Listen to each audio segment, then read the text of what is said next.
Alors, bien-aimés dans le Seigneur, je vous salue au nom du Seigneur Jésus-Christ. Soyez les bienvenus sur ce plateau de formation de l'Église protestante évangélique de Tremblay en France. Nous sommes aujourd'hui le samedi 13 juillet 2024. Alors, je vais demander à notre frère Paul, notre frère, bien-aimé frère Paul Modoba, de nous recommander entre les mains de notre Père céleste afin que son esprit puisse nous diriger. Frère Paul, tu veux bien prier, s'il te plaît?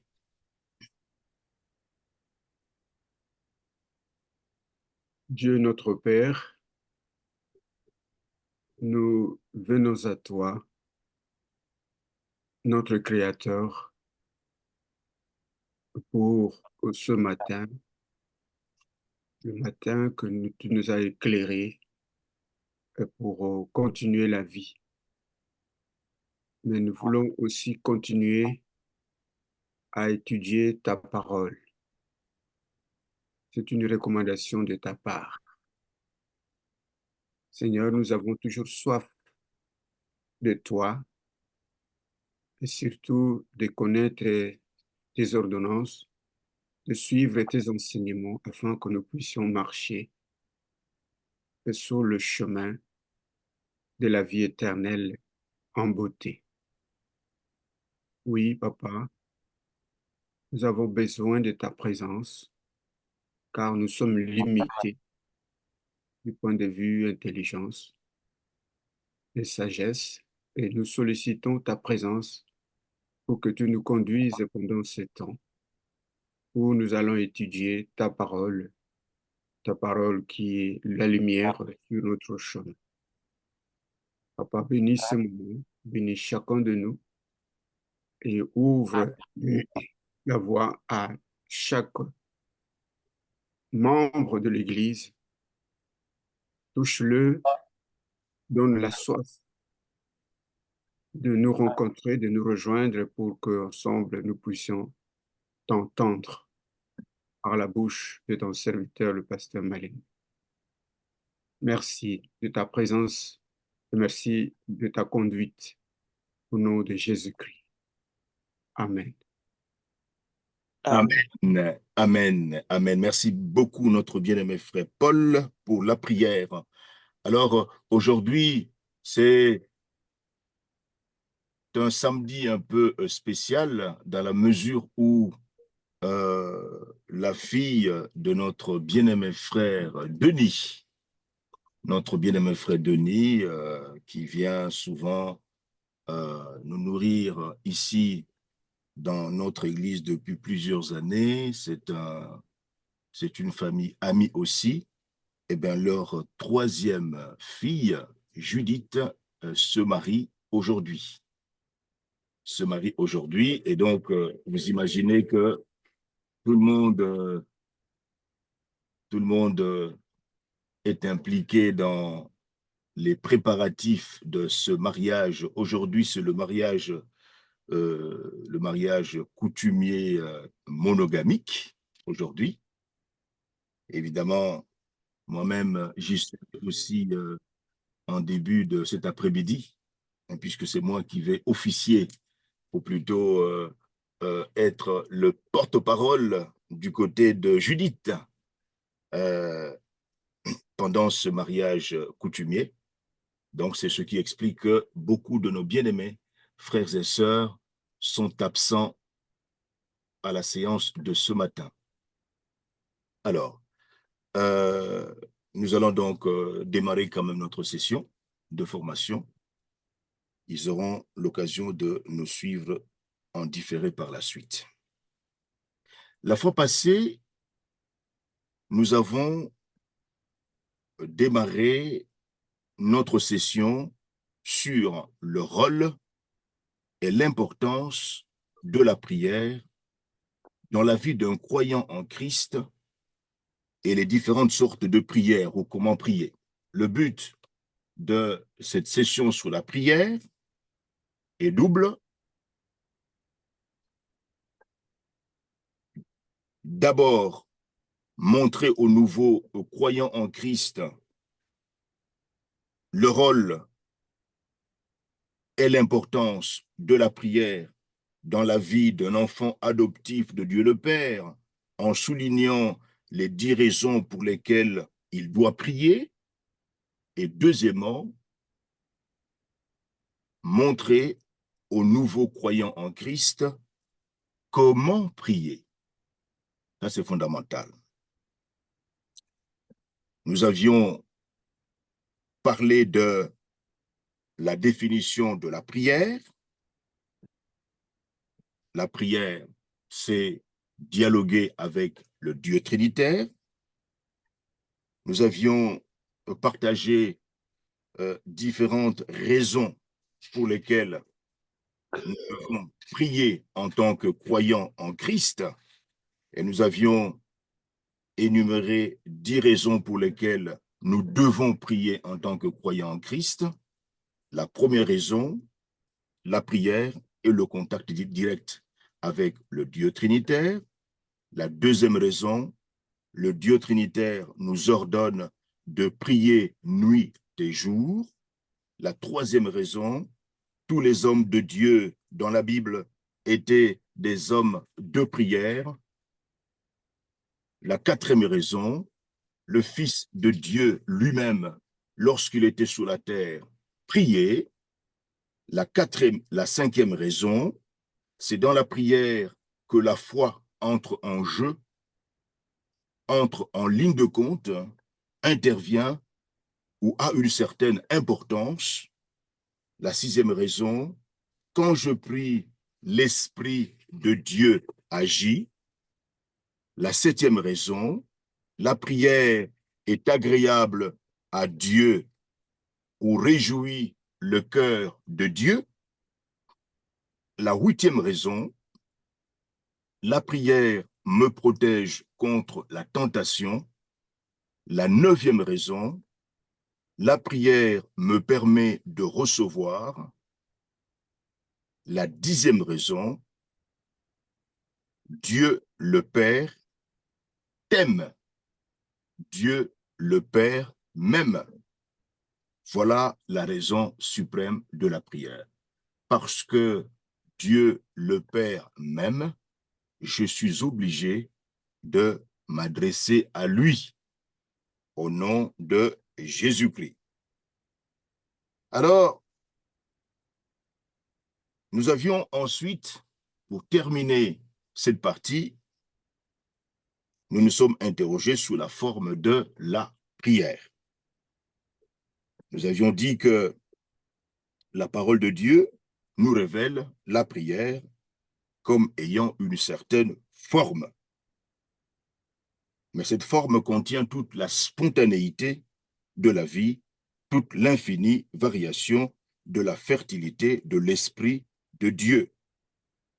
Et nous pouvons résumer les différents aspects bibliques de la prière comme ils sont décrits dans le paragraphe suivant, dans notre session que nous allons démarrer donc aujourd'hui sur les phases de la prière, ou les 12 phases de la prière, ou sur comment prier, ou sur l'heure qui change le monde. Nous allons donc aujourd'hui démarrer cette partie importante de la formation sur la prière, qui est justement comment prier, comment concrètement nous pouvons prier. L'heure qui change le monde, ou un plan pratique pour une prière personnelle. Alors pour cela, je vais lire Matthieu chapitre 26, versets 38 à 46 dans Parole vivante. Alors, est-ce que quelqu'un dans l'auditoire a Parole vivante? Oui, j'ai Parole vivante. D'accord. Est-ce que tu peux nous lire Matthieu chapitre 26 du verset 38 au verset 46. Bien sûr, et je lis au nom du Seigneur. Matthieu 26, 38 à 46, c'est ça. Et ça. Il dit alors à ses compagnons, mon âme est accablée de tristesse, d'une tristesse mortelle. Restez ici et veillez avec moi. Puis il s'éloigna de quelques pas, se jeta la face contre terre et pria. Ô mon Père, si si tu le, si tu le veux, écarte de moi cette coupe de souffrance. Toutefois, que les choses se passent non pas comme moi je le veux, mais comme toi tu le veux. Ensuite, il retourna auprès des disciples et les trouva en train de dormir. Il dit, il dit à Pierre, quoi? Aucun de vous n'a été capable de veiller une seule heure avec moi. Veillez et priez pour que vous ne cédiez pas à la tentation. Certes, l'esprit est plein de bonne volonté, mais la nature humaine est faible et le corps a ses défaillances.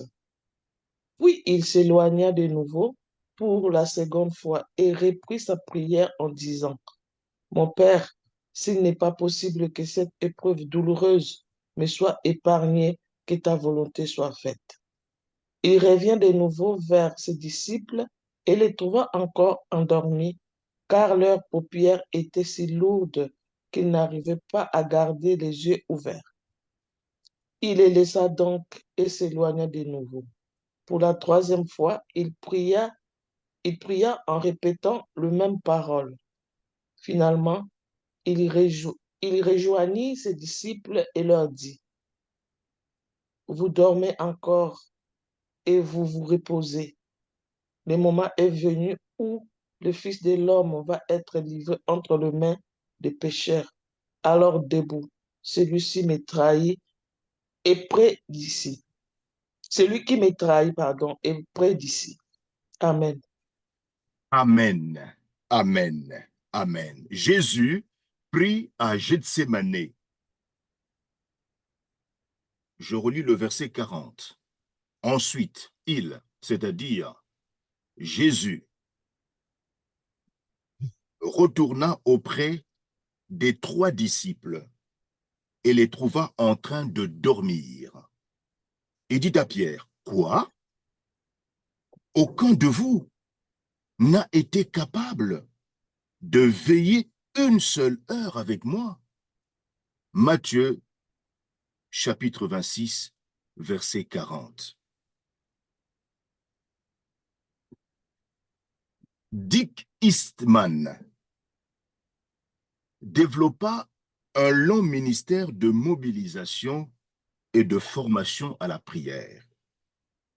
Au travers de ses séminaires intitulés Change the World School of Prayers ou École de prière pour changer le monde, Dick Eastman a rassemblé des milliers d'individus pour suivre cette formation dans cette école de prière. Plus de 500 000 chrétiens ont assisté à ces séances de formation dans ces écoles de prière. Et ces chrétiens provenaient dans plus de 15 000 églises ou assemblées dans le monde. J'avais eu le privilège d'assister à l'une de ces écoles de prière à Kinshasa, en République démocratique du Congo. Et cette séance de formation ou ce séminaire sur la prière fut dirigé par Dick Eastman lui-même. Partant du reproche de Jésus à ses 3 disciples en Matthieu chapitre 26 verset 40, Dick Eastman nous proposa de relever le défi en consacrant 1 heure de notre journée au Dieu trinitaire, Père, Fils et Saint-Esprit. 1 heure de notre journée pour faire quoi? Pour prier le Dieu trinitaire et pour étudier les 66 livres de la Sainte Bible, parole de Dieu. 1 heure de notre journée pour vivre avec le Dieu trinitaire, Père, Fils et Saint-Esprit. Une aventure nouvelle et extraordinaire. 1 heure de notre journée pour changer ou transformer le monde. Bien évidemment, certains diront, mais comment est-ce qu'on peut prier pendant toute 1 heure? 1 heure entière. Dick Eastman nous montra comment y parvenir en nous présentant un plan pratique en 12 étapes. Que Dieu notre Père puisse honorer la mémoire de ce grand serviteur de Dieu en suscitant au sein de notre Église protestante évangélique de Tremblay en France une nouvelle armée de glorieux soldats du Christ, des soldats à genoux dans le combat de la foi en Christ.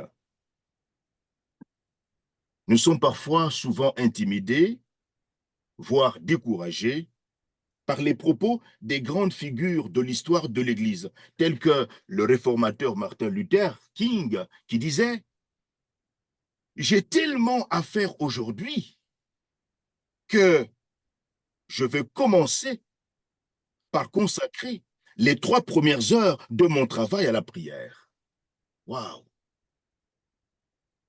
Il était tellement chargé.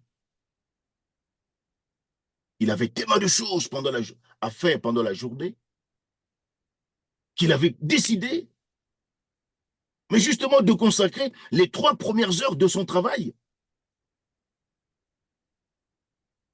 à la prière. Bien évidemment, nous nous sentons confus et même honteux de ne pas refléter la consécration de tels hommes. Est-ce que nous pouvons atteindre ne fût-ce que le 10e d'une telle vie de consécration? Ou bien nous pouvons penser que si nous ne prions pas, eh bien Dieu, notre Père, ne s'intéressera pas à nos misères quotidiennes. Derrière cette réaction classique d'un grand nombre de croyants en Christ et sincères se cache une conception erronée du véritable caractère de la prière, qui, plus qu'un faire, est avant tout un être. La prière est une attitude. La prière est un mode de vie. Un regard clair et honnête sur la prière nous permettra ainsi d'apprendre à prier avec la joie, de voir des résultats concrets dans notre dialogue avec le Dieu trinitaire, qu'il s'agisse de nos propres besoins ou des besoins des autres.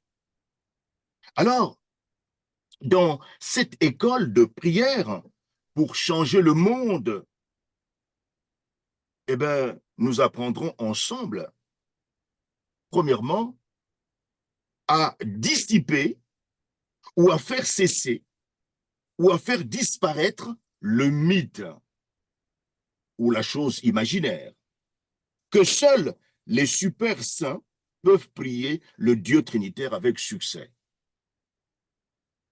L'école de prière pour changer le monde nous permettra de nous débarrasser d'une telle idée qui est tout à fait imaginaire, qui est fausse.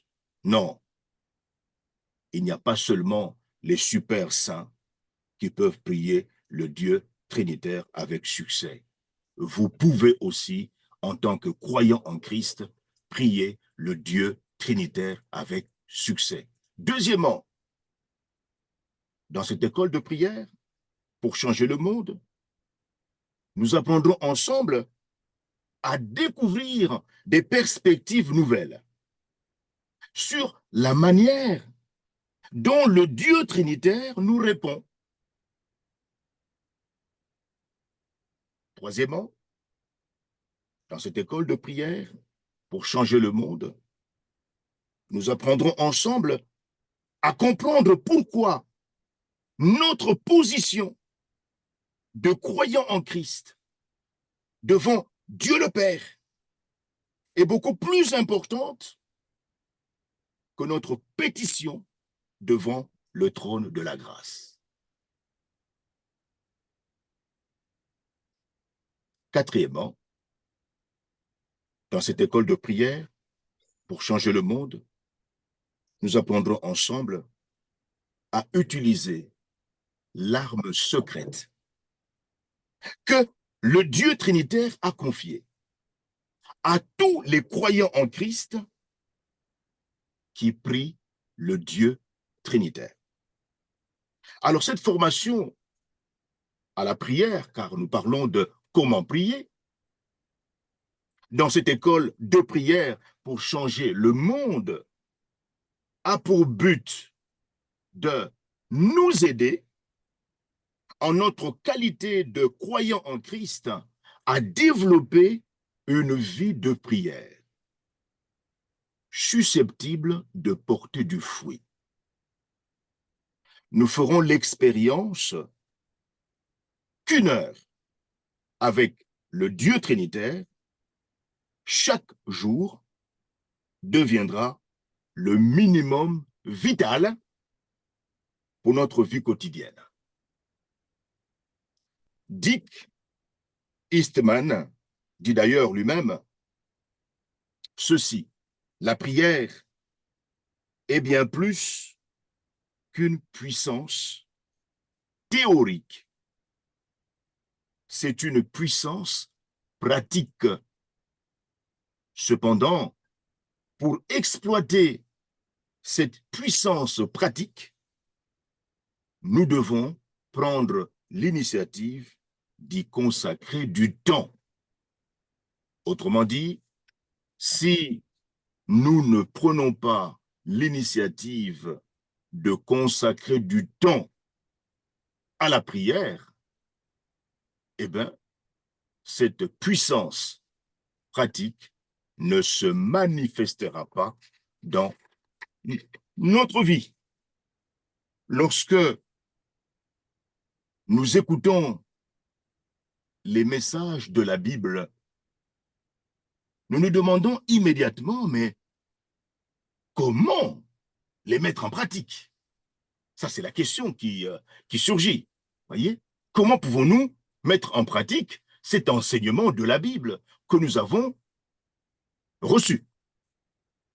En pratique. Mettre en pratique. Pratiquer. Cela signifie capable d'être utilisé, accessible par l'usage plus que par la théorie ou la spéculation. Bien évidemment, il est dommage que beaucoup de croyants en Christ n'aient jamais expérimenté ce temps précieux avec le Dieu trinitaire au travers d'une prière pratique. Et cette formation à la prière nous invitera à passer en pratique 60 minutes effectives dans la prière. Alors, je vous présenterai un diagramme qui nous présente un plan de base très concret et pratique pour notre prière journalière. Et le plan de prière, je vais vous présenter ce document par la suite, ce diagramme après, ce plan de prière en 12 étapes, qui est développé tout au long de cette formation à la prière, doit être mis en application avec une véritable liberté spirituelle et non avec légalisme. Et une fois que vous aurez suivi ces diverses étapes pendant plusieurs jours ou semaines, eh bien, vous pourrez mettre en œuvre votre propre programme de prière. Un jour bien particulier, Jésus a demandé à ses disciples, en Matthieu chapitre 26, verset 40, ensuite, Jésus retourna auprès des 3 disciples et les trouva en train de dormir. Il dit à Pierre, « Quoi? Aucun de vous n'a été capable de veiller une seule heure avec moi. Une seule heure avec moi. » Matthieu, chapitre 26, verset 40. La question qui lui fait immédiatement écho est la suivante.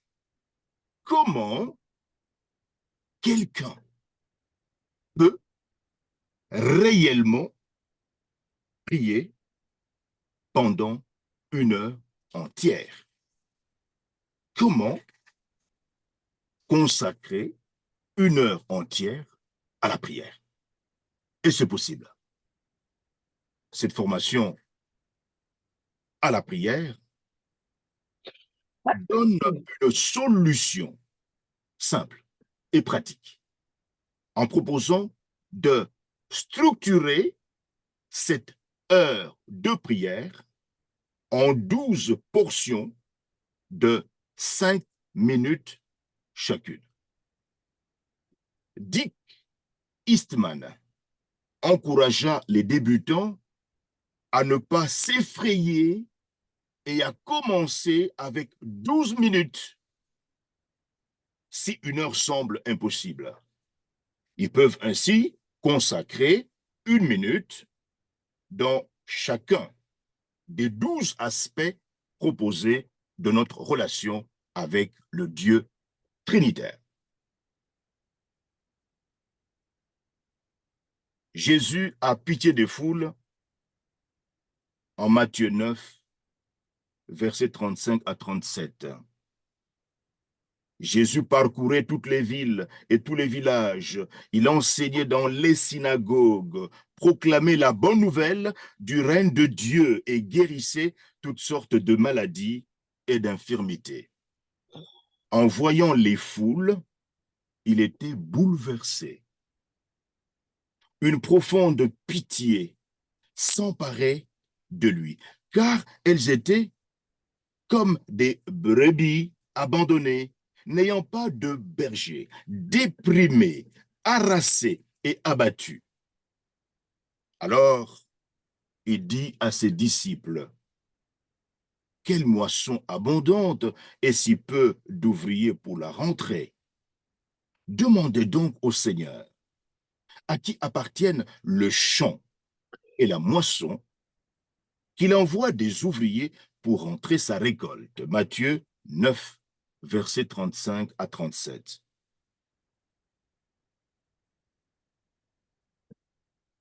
Le défi. Tout ceci nous lance un défi. Est-ce que vous avez déjà pensé à offrir au Dieu trinitaire chaque jour une partie de votre temps? Pas seulement quelques minutes, ça et là, mais au moins 60 minutes chaque jour. 1 heure à passer seul avec le Dieu trinitaire. Pour faire quoi? À prier et à étudier sa parole.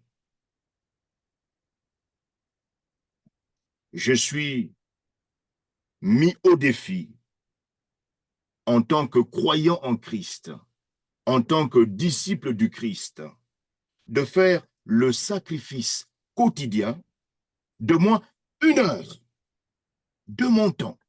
Pour faire quoi? Pour prier et pour étudier sa parole. Alors,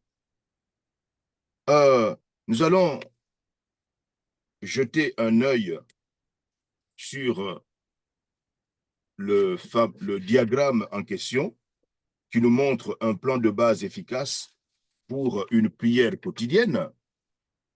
Et lorsque, alors, je cherche le diagramme en question. Une seconde. Alors, une seconde.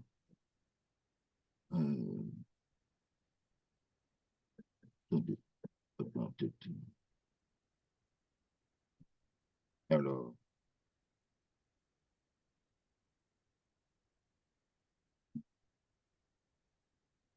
le rôle.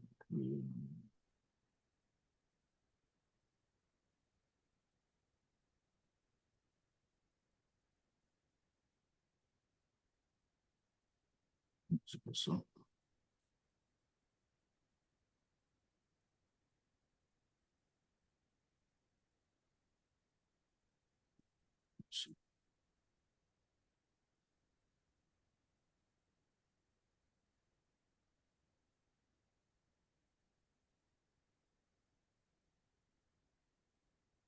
Alors,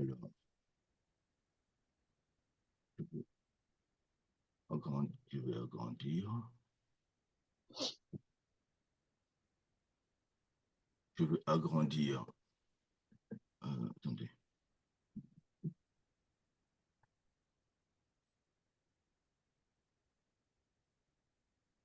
Est-ce que vous arrivez à lire le texte du diagramme? Ou bien vous souhaiterez que je l'agrandisse? Moi, oui. Si on zoome sur soi-même, on peut. Si vous zoomez, vous arrivez à lire? Moi, Oui. personnellement, j'arrive à lire. Oui. Bon. Qui n'arrive pas à lire? Qui n'arrive pas à lire? Si tu peux agrandir un tout petit peu, ce serait pas mal, s'il te plaît. D'accord. Merci. Ça va mieux là? Oui, merci. OK. Voilà. Voilà. Donc, alors, vous avez au centre du diagramme le verset biblique de Matthieu 26, 40 à 41. Vous n'avez donc pas été capable de veiller 1 heure avec moi. Veillez et priez, veillez et priez. Matthieu 26, 40 à 41. 1 heure. C'est le minimum que nous devons passer avec le Dieu trinitaire. 1 heure, 60 minutes. Comment? Alors, ces 60 minutes vont se décliner de la manière suivante. Numéro 1, nous sommes ici. Pasteur, vous pouvez monter le diagramme un peu, parce qu'en bas, c'est caché en bas. Vous pouvez monter à quelques centimètres. Non, pour l'instant, Voilà. oui. Voilà. Euh, oui. Voilà. Pour l'instant, regardez ici, à gauche. Ne regardez pas en bas. Ne regardez pas en bas. Ici, à gauche. Le numéro 1. Vous voyez le numéro 1? Oui. Bon, voilà. Donc, au numéro 1, nous avons dit que ce diagramme, ces 60 minutes, peuvent être subdivisées en 12 portions de 5 minutes chacune. La première étape, le démarrage de ce moment d'entretien avec le Dieu trinitaire, c'est la louange. Ce moment commence par la louange. 1, c'est la louange. Voyez-vous? Ici, c'est le fait de reconnaître la vraie nature du Dieu trinitaire. Nous entrerons, n'est-ce pas, en profondeur un peu plus tard, voyez. Donc ici, je cite simplement les noms de différentes portions. 1. La louange. Reconnaître la vraie nature du Dieu trinitaire. Psaume 63, verset 3.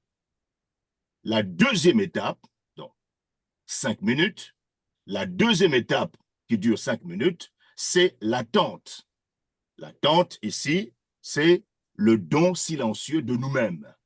Psaume 45, verset 11. Nous nous offrons au Dieu trinitaire après avoir passé ce temps de louange.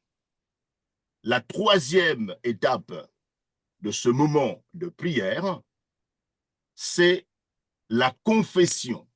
La confession. Il s'agit ici de purifier le temple intérieur de notre cœur, de notre vie. Le psaume 139, verset 23. Cette étape dure 5 minutes. La quatrième étape, qui dure 5 minutes après la confession, c'est la prière basée sur la Bible, basée sur la parole de Dieu, basée sur les promesses de Dieu. La prière enrichie par la Bible, selon Jérémie, chapitre 23, verset 29. La cinquième étape de ce temps d'entretien de dialogue avec le Dieu trinitaire, c'est la vigilance. La vigilance. Ici, il s'agit d'être attentif au Saint-Esprit, parce que le Dieu trinitaire, le Père, le Fils et le Saint-Esprit est opérationnel, est présent en moi. Et donc, ici, un moment très intéressant, ici de la vigilance, qui attire notre attention, c'est d'être attentif, voyez, au Saint-Esprit, à son action, voyez, en nous, selon Colossiens, chapitre 4, verset 2. La sixième étape de notre dialogue avec le Dieu trinitaire, c'est l'intercession. L'intercession. Ici, il s'agit de se souvenir du monde. C'est le monde des cadavres spirituels avec ses besoins qui est concerné ici. Selon 1 Timothée, chapitre 2, versets 1 à 2. La septième étape de notre dialogue avec le Dieu trinitaire après l'intercession, après avoir présenté le monde malade à notre Père Céleste, ce sont les requêtes. Les requêtes. Voyez, ces requêtes, il s'agit ici de faire part de nos besoins personnels en tant que croyants en Jésus-Christ à notre Père Céleste au nom de Jésus-Christ avec l'aide du Saint-Esprit. Selon Matthieu, chapitre 7, verset 7. La huitième étape de notre dialogue avec le Dieu trinitaire qui dure 5 minutes, ici, c'est la reconnaissance, notre reconnaissance, voyez, envers le Dieu trinitaire. Il s'agit ici de reconnaître les bienfaits de Dieu. Selon 1 Thessaloniciens, chapitre 5, verset 18. Il faut être reconnaissant envers notre Père Céleste pour tous les bienfaits dont il nous a déjà comblés en Jésus-Christ. Ici, cette phase dure 5 minutes. La neuvième étape de notre dialogue avec le Dieu trinitaire, après ce temps de reconnaissance, voyez, compte les bienfaits de Dieu, après avoir comptabilisé tous les bienfaits de Dieu, ici, c'est le chant. Le chant. Ici, le chant, c'est l'expression de notre adoration, l'adoration du Dieu trinitaire par le chant. Le psaume 100, verset 4. La 10e étape de notre dialogue avec le Dieu trinitaire, après l'adoration du Dieu trinitaire par le chant, c'est la méditation. La méditation. Il s'agit ici de réfléchir à des thèmes spirituels. Et nous verrons comment cela va se faire concrètement, pratiquement. Et comment nous pouvons enrichir ce temps, voyez, de méditation, de la parole de Dieu. Réfléchir à des thèmes spirituels selon Josué, chapitre 1, verset 8. Que ce livre de la loi ne s'éloigne pas de ta bouche, médite-le jour et nuit afin d'agir fidèlement selon tout ce qui est écrit, car c'est alors que tu auras du succès dans tes entreprises, c'est alors que tu réussiras. La méditation des 66 livres de la Bible, parole de Dieu. Ici, la 11e étape de notre dialogue avec le Dieu trinitaire, Père, Fils et Saint-Esprit, après ce temps de méditation des Saintes Écritures, c'est l'écoute, l'écoute, l'écoute du Dieu trinitaire. Il s'agit ici de recevoir l'instruction de Dieu, selon Ecclésiaste chapitre 5, verset 2. Dieu notre Père a déclaré dans Jérémie 33, verset 3, « Invoque-moi et je te répondrai. » Invoque-moi, c'est ta part, je te répondrai. Mais quand Dieu répond, quand Dieu notre Père répond, il dit, je t'annoncerai des choses cachées, des secrets que tu ne connais pas. Il faudra que nous puissions avoir une oreille attentive pour écouter ce que Dieu notre Père est disposé à nous communiquer par son Esprit Saint. L'écoute, recevoir l'instruction de Dieu, du Dieu trinitaire, du Père, du Fils et du Saint-Esprit. Et la dernière étape de cet entretien avec le Dieu trinitaire, c'est la louange du Dieu trinitaire. Il s'agit ici de reconnaître la vraie nature de Dieu, du Dieu trinitaire, selon le psaume 52, du verset 10 au verset 11. Alors, vous comprenez que la prière devrait commencer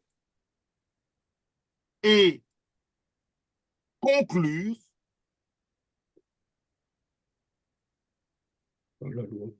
par la louange. Au niveau de la louange. La prière, lorsque nous entrons dans la présence du Dieu trinitaire, nous nous éclatons dans la louange. Et nous verrons pourquoi. Et lorsque nous terminons ce dialogue avec le Dieu trinitaire, nous nous éclatons dans la louange du Dieu trinitaire.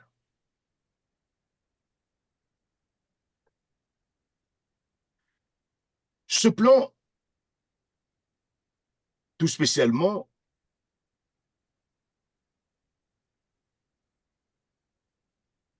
insiste sur le fait que nous pouvons transformer le monde dans lequel nous vivons grâce à la prière.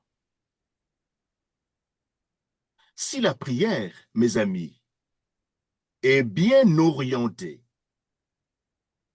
si la prière est précise, la prière ne change pas simplement la vie d'un individu. La prière fait bien plus que de changer simplement ma vie en tant qu'intercesseur. Tourner vers un monde qui meurt.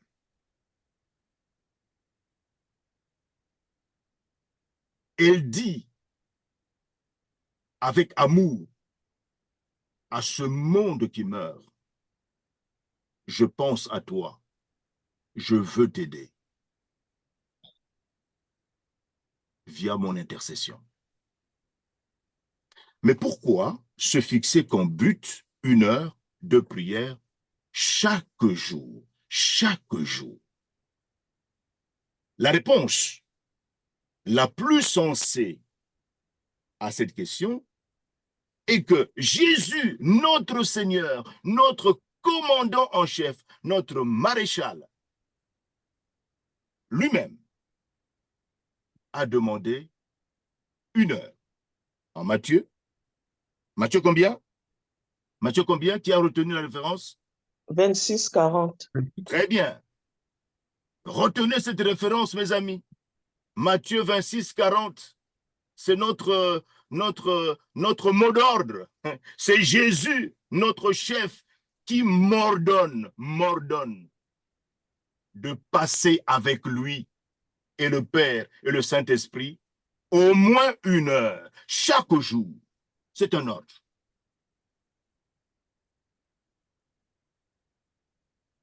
C'est en Judée, dans un jardin tranquille et retiré, et sous un ciel menaçant, que Jésus a fait cette remarque à ses 3 disciples. Matthieu 26, 40. Quoi? Aucun de vous 3, n'a été capable de veiller 1 seule heure avec moi. Aucun. Jésus savait que la prière est la seule réponse possible à nos luttes quotidiennes contre le diable, notre ennemi. Voilà pourquoi, en lisant les évangiles, nous trouvons constamment Jésus en train de prier, lui, le Fils unique du Père. Il est en train de prier. Alors, nous allons parcourir ces différents textes des évangiles qui nous montrent Jésus en train de prier. Les prières du Sauveur, les prières du jardin. D'abord, à son baptême. Frère Paul, Luc 3, 21.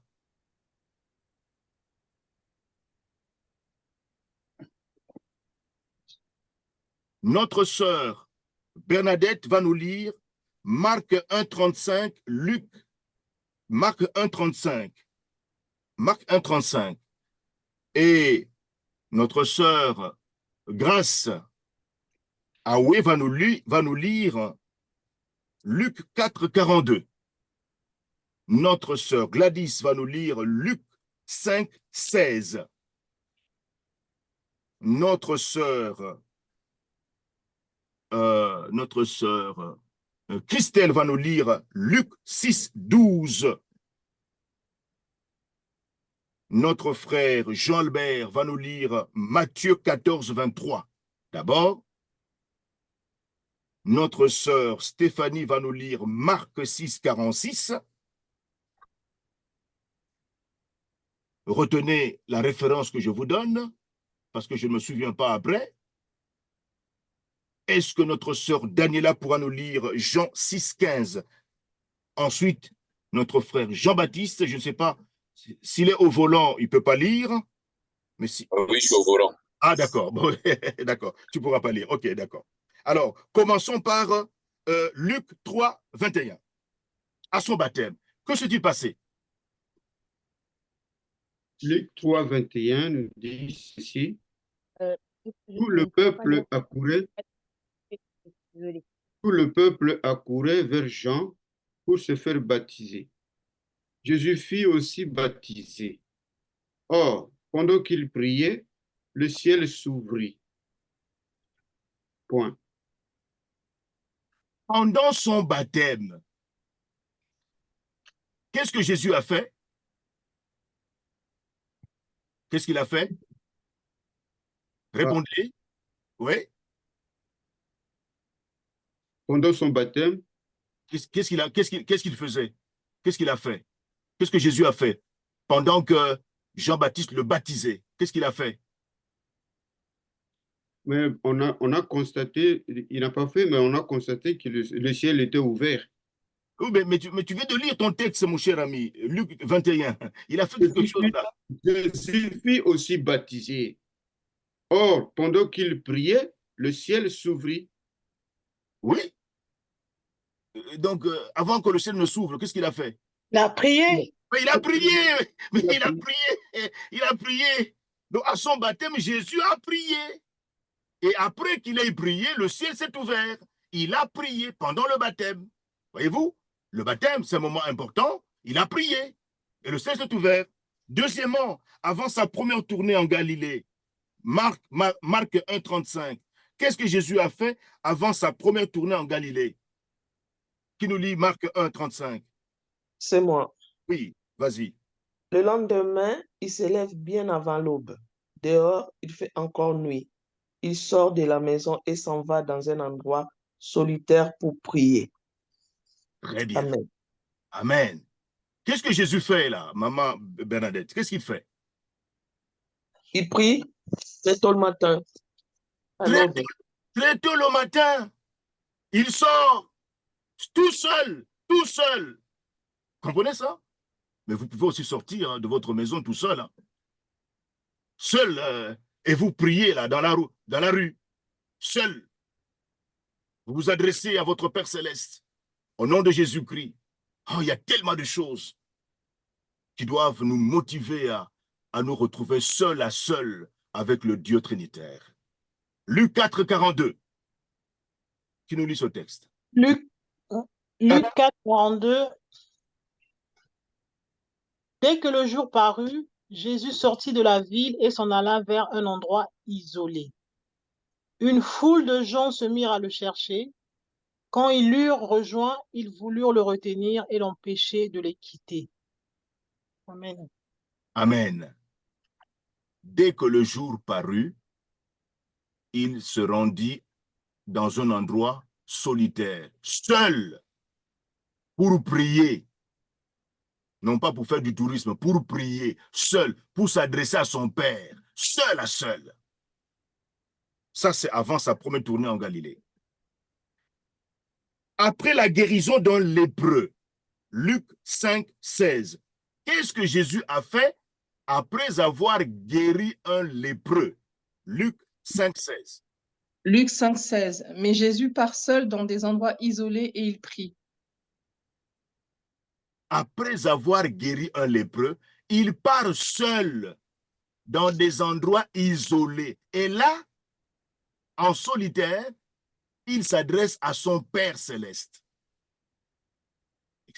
Lui, c'est le Fils de Dieu, le créateur de l'univers, ton créateur. Mais regardez comment ses activités sont remplies de la prière, comment il respire la prière. Avant le choix des 12 disciples, Luc 6, 12, qui a En été... ce temps-là, c'est Christ. Oui. En ce temps-là, Jésus se rendit sur la montagne pour prier et il passa toute la nuit à prier. Avant le choix des 12 disciples, avant de poser un acte important, choisir 12 disciples, 12 apôtres, eh bien, il va passer toute la nuit à s'adresser à son Père. Toute la nuit, toute la nuit. Waouh, lui, le Fils de Dieu. Mais quand nous sommes sur le point de prendre des décisions importantes, est-ce que nous passons aussi du temps comme ça, seuls, avec le Dieu Trinitaire, pour dialoguer avec lui? Ben, nous verrons comment c'est possible. Avec ce programme, avec ce diagramme, c'est possible, de manière concrète, en ne divaguant pas, en ne se perdant pas, en ne s'égarant pas, seul avec son Père. Après la multiplication des pains pour les 5000 hommes, Jésus a réalisé une grande prouesse. Jésus a manifesté son pouvoir de créateur.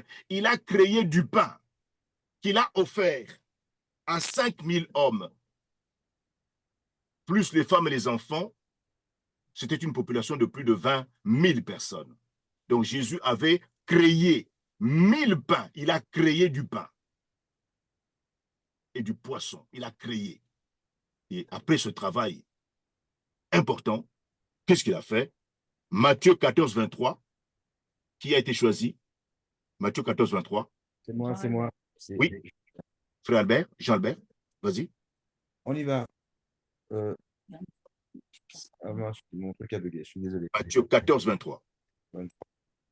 C'est la version du second. Hein. Oui.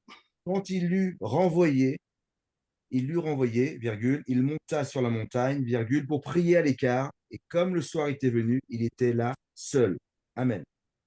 Amen. Amen. Seul. Et Marc 6, 46. Marc 6, 46. Sœur Stéphanie. Alors, version mi-second. Quand il l'eut renvoyé, il s'en alla sur la montagne pour prier. Voilà. Quand il lui renvoyait la foule, après avoir créé du pain, lui le créateur, eh bien, il renvoie la foule, et puis il s'en va seul sur la montagne, et là, il s'adresse à son père, seul à seul. Alors, avant la confession de Pierre, Jésus a fait quelque chose. Luc 9, 18. Avant que Pierre ne fasse cette confession, tu es le Fils de Dieu. Voilà. Alors, Luc 9, 18. Qui d'autre là? Tout le monde a déjà. Alors, Daniela ne peut pas, elle est en transport. Alors, nous revenons donc à notre bien-aimée sœur Bernadette. Notre sœur Bernadette, tu prépares Luc 9, 18. Et puis, notre sœur Stéphanie, Luc 9, 28 à 29. Ensuite, notre sœur Grace Aoué, Matthieu 11, 25 à 27, Matthieu 11, 25 à 27. Ensuite, notre frère Jean-Albert, Luc 11, verset 1. Luc 11, verset 1. Ensuite, notre sœur Gladys, Matthieu 19, verset 13 à 15. Et notre frère Paul Modoba, Jean 11, verset 41 à 42. Alors, commençons par Luc 9, 18. Luc 9, 18. Pour vous qui est Jésus, un jour Jésus était en train de prier à l'écart dans la solitude. Ses disciples vinrent le rejoindre. Alors il leur demanda, quand les gens parlent de moi, que disent-ils? Qui suis-je à leurs yeux? Il lui répond. 18 seulement. 18 seulement. Oui. Jésus priait à l'écart. Vous comprenez ça? Jésus-Christ était l'homme le plus chargé de la terre. Mais il priait à l'écart, seul avec son Père. Vous voyez, cette manière de faire, doit nous inspirer aussi. Vous voyez, avant la confession de Pierre, il a prié seul, son Père. Luc 9, 28 à 29. Lors de la transfiguration, que s'est-il passé? Alors, Luc 9, 28, 29, version mi-second. Environ 8 jours après qu'il eut dit ces paroles, Jésus prit avec lui Pierre, Jean et Jacques, et il monta sur la montagne pour prier. Pendant qu'il priait, l'aspect de son visage changea, et son vêtement devint d'une éclatante blancheur. Amen. Amen. Il monta sur la montagne pour prier, non pas pour faire du tourisme sur la montagne, pour prier son Père. Et c'est la transfiguration, un miracle exceptionnel qui s'est produit par la suite.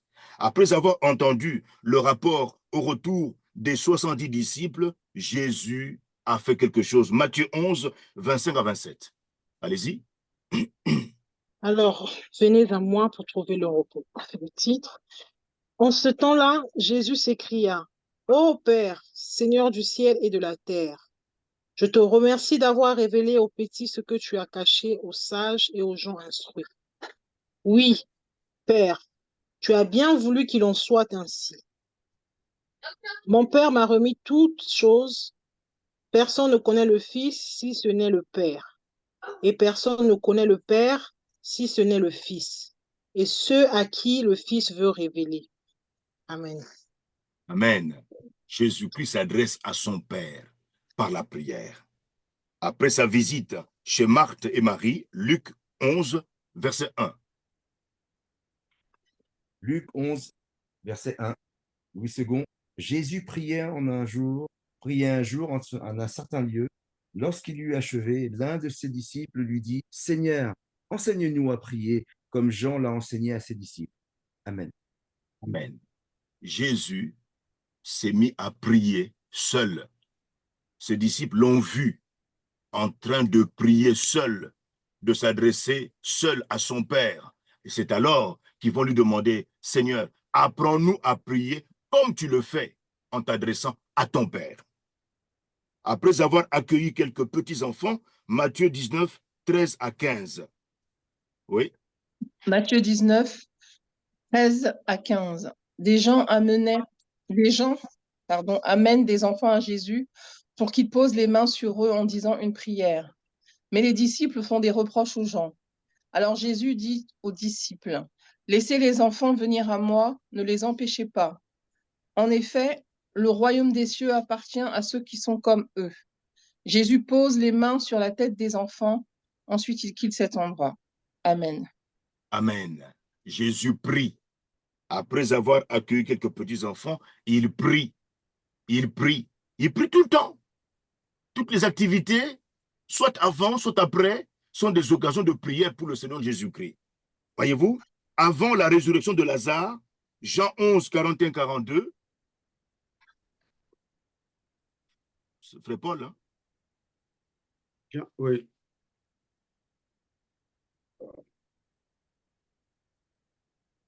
Jean 11, 41 à 42, après la résurrection de Lazare, qu'est-ce que Jésus a fait? On nota donc la pierre. Jésus tourna alors son regard vers le ciel, dit, « Père, je te remercie d'avoir exaucé ma prière. » Très bien. Jésus prie. Avant la résurrection de Lazare, il prie. Il remercie son Père de lui avoir répondu avant même de voir la résurrection de Lazare. Expression, n'est-ce pas, de sa confiance totale en son Père. Lorsque quelques Grecs voulurent le voir, alors Jean 12, 27 à 28, Jean 12, 27 à 28, alors nous allons reprendre notre sœur Bernadette.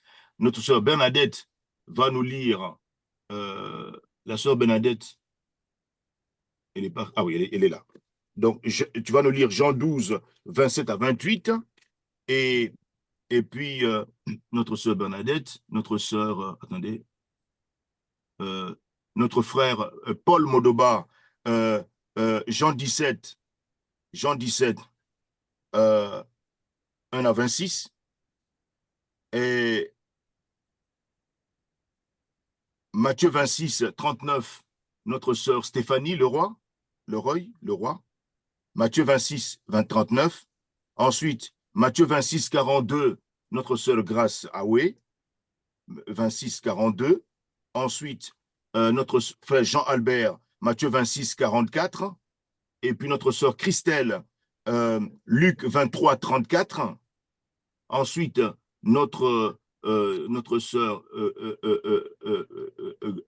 Gladys, Matthieu 27, 46 à 47. Alors, allons-y. Allons-y. Matthieu 12, 27 à 28. Mm-hmm. À présent, je suis angoissé. Mon cœur est en émoi. Que dois-je faire? Vais-je dire? Que dois-je faire? Vais-je dire? Père, épargne-moi cette heure de souffrance.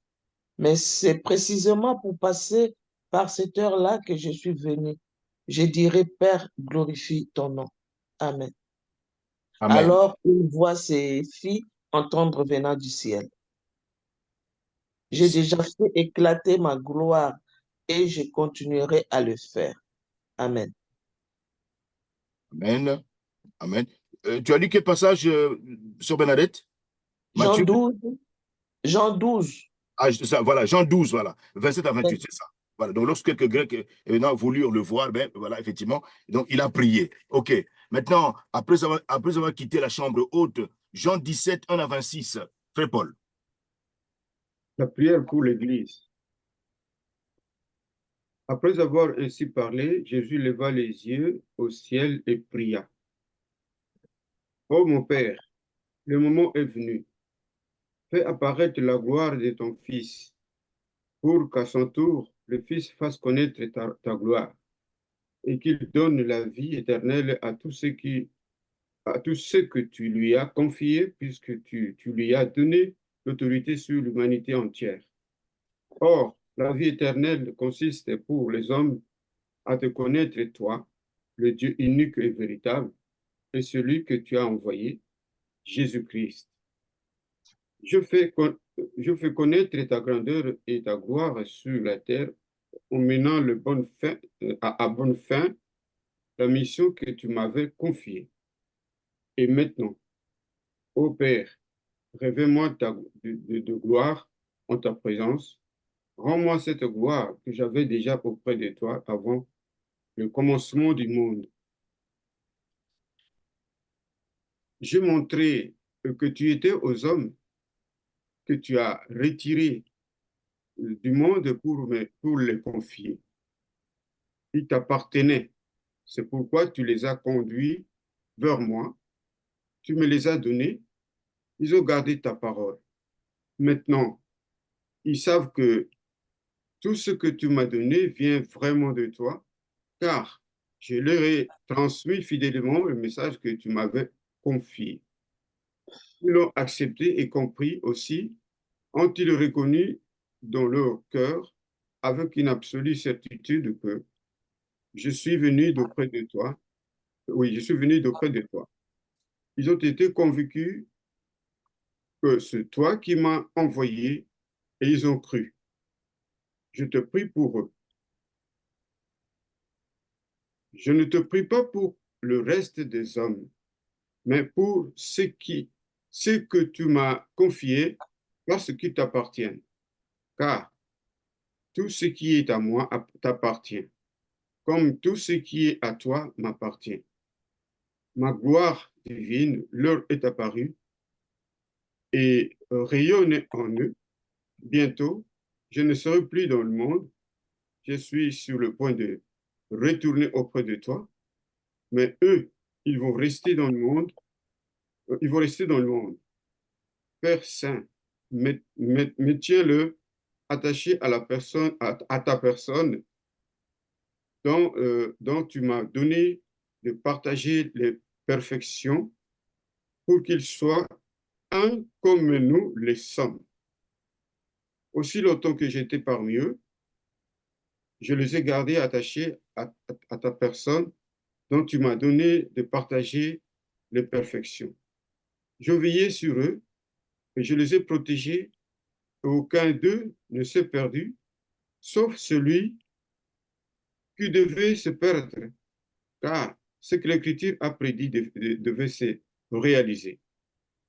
À présent, non, je retourne auprès de toi et je dis tout cela pendant que je suis encore dans ce monde pour qu'ils possèdent en eux cette joie qui est la mienne et qu'elle remplisse tout leur être. Je leur ai transmis ta parole et le monde les a pris en haine parce qu'ils ne lui appartiennent pas. Ils lui sont étrangers comme comme je le suis moi-même. Je ne te demande pas de le retirer du monde, mais de le préserver du mal. Ils n'appartiennent pas au monde. Aussi peu moi-même, je lui appartiens.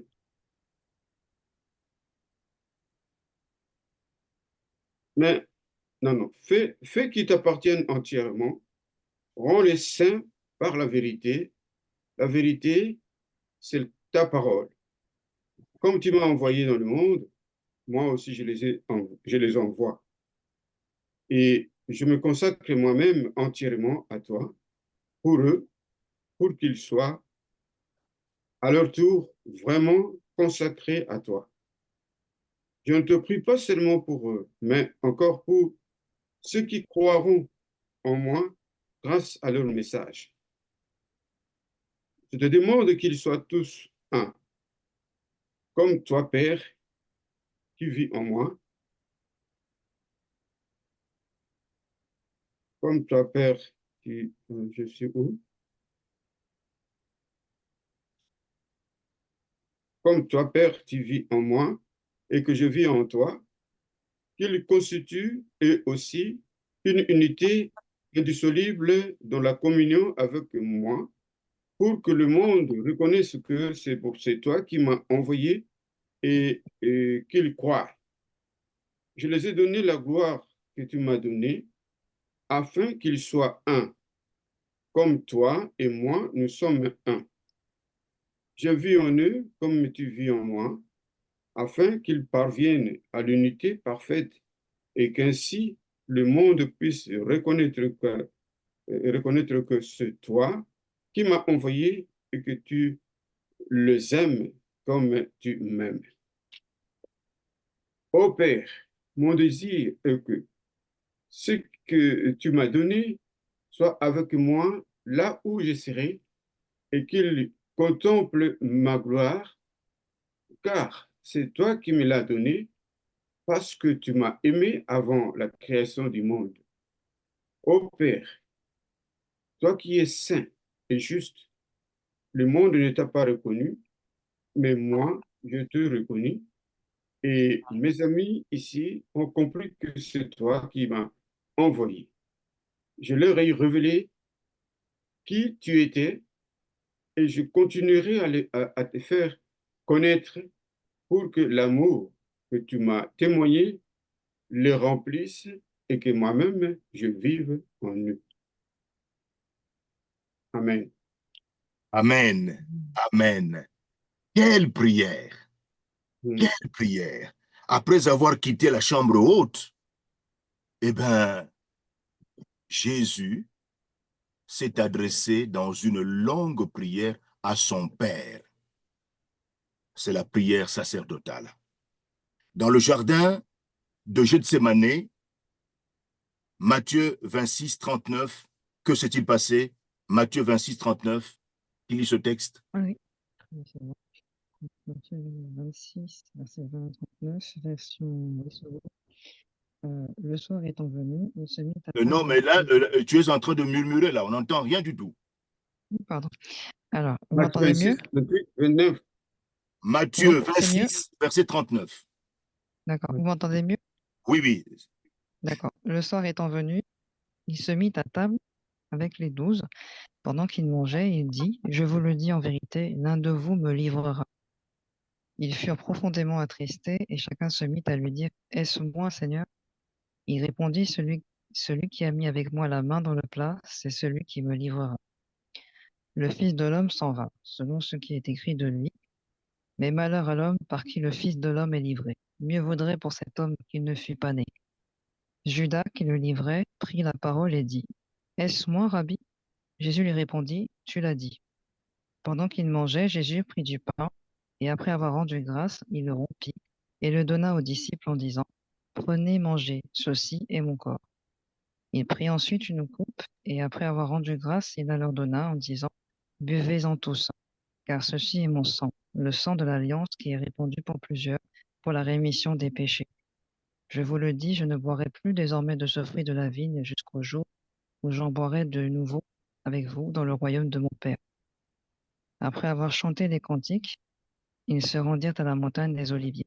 Alors Jésus leur dit, je serai pour vous tous cette nuit une occasion de chute, car il est écrit, je frapperai le berger et les brebis du troupeau seront dispersées. Mais après que je serai ressuscité, je vous précéderai en Galilée.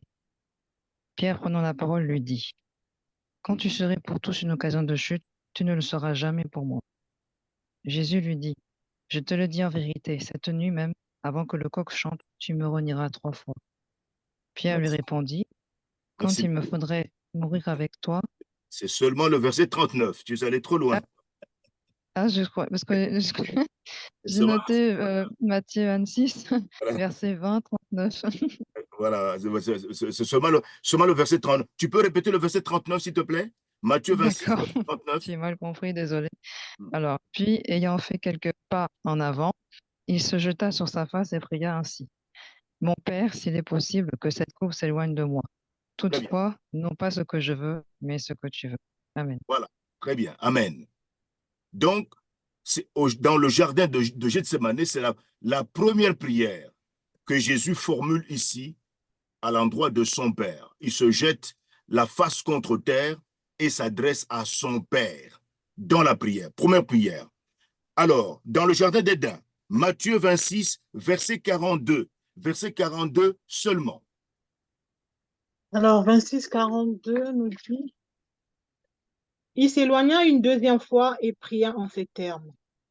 Mon Père, si cette coupe ne peut pas être enlevée sans que je la boive, que ta volonté soit faite. Amen. Amen. C'est la deuxième prière de notre Seigneur Jésus-Christ dans le jardin de Gethsémane.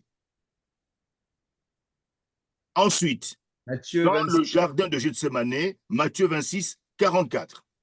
Matthieu 26, 44, il les quitta et s'éloignant, il pria pour la troisième fois, répétant les mêmes paroles. Amen. Amen. Troisième prière de Jésus dans le jardin de Gethsémane. Il s'adresse à son Père. Sous la croix, Luc 23, 34. Luc 23, 34, selon Louis II, Jésus dit, Père, pardonne-leur, car ils ne savent ce qu'ils font. Ils se partagèrent ses vêtements en tirant au sort. Amen. Amen. La première prière de Jésus sur la croix, c'est « Père, pardonne-leur, car ils ne savent pas ce qu'ils font ». Extraordinaire. Dans la douleur, dans la souffrance, il s'adresse à son Père. Alors, Matthieu 27, versets 46 à 47. Matthieu 27, versets 46 à 47. Vers 3 heures, Jésus crie très fort, Élie, Élie, lema sabachthani. Cela veut dire, mon Dieu, pourquoi m'as-tu abandonné? Parmi ceux qui sont là, certains l'entendent et disent, il appelle Élie. Aussitôt, l'un d'eux part en courant, il prend une éponge et la trempe dans du vinaigre. Il met l'éponge au bout d'un roseau et la présente à Jésus pour qu'il boive. Je pense que j'ai dépassé, pardon. Amen. Merci, amen, amen. Sous la croix, Jésus formule sa deuxième prière, voyez, à son Père. Voilà. Pourquoi m'as-tu abandonné? C'est le moment le plus tragique, le moment où, de manière mystérieuse, une césure, une cassure s'est opérée au sein de la Trinité sainte. Dieu le Père a détourné son regard de son Fils Jésus, qui est devenu le péché même, l'incarnation du mal. Le mal, ce qui est exécrable, terrible. Et Luc 23, 46, notre sœur Christelle, Luc 23, 46. 23, verset 46. Selon Louis II, Jésus s'écria d'une voix forte, Père, je remets mon esprit entre tes mains. Et en disant cela, ces paroles, il expira. Merci. En disant ces paroles, il expira. Amen. Amen. Sous la croix, c'est la troisième prière que Jésus a adressée à son Père. Mes amis, notre Seigneur Jésus-Christ, notre commandant en chef, notre maréchal, pria au milieu des hypocrites dans le temple. Il pria noyé dans la foule. Il pria sur une colline. Il pria avec ses disciples. Il pria dans une chambre haute, bien remplie. Ou enfin, il pria seul sur des montagnes à l'extérieur de Jérusalem. La prière n'était pas seulement une partie de la vie du Christ. La prière était sa vie. Quelquefois, Jésus, notre Seigneur, passait des nuits entières à prier. Au moment où il en eut le plus besoin, il demanda à ses 3 disciples de veiller avec lui 1 heure seulement. Mais c'était la nuit et le sommeil était une trop forte tentation pour ses 3 disciples. Le troupeau s'endormit et le berger dut lutter seul. Mais comment est-il possible de prier pendant toute 1 heure?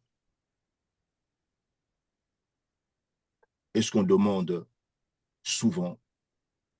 Dick Eastman aussi se posait cette question quand il a décidé de répondre à l'appel de Christ de veiller avec lui chaque jour pendant 1 heure.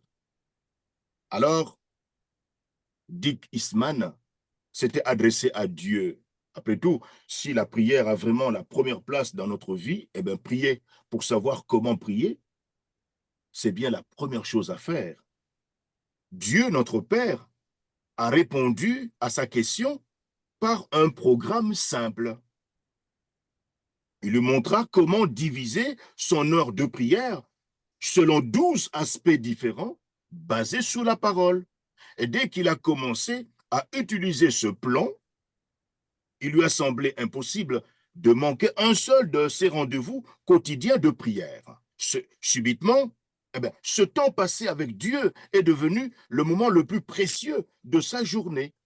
Et souvent même, le temps imparti à chaque phase de la prière s'est allongé de lui-même, transformant cette heure, ces 60 minutes de prière en une journée entière de prière. Ce plaisir augmente de jour en jour. Et pour commencer à utiliser ce plan, Dick Eastman nous proposa, pendant cette formation dans son école, n'est-ce pas, de prière, de diviser notre heure en 12 fois 5 minutes, chacune de ces parties étant centrée sur un seul point d'intérêt.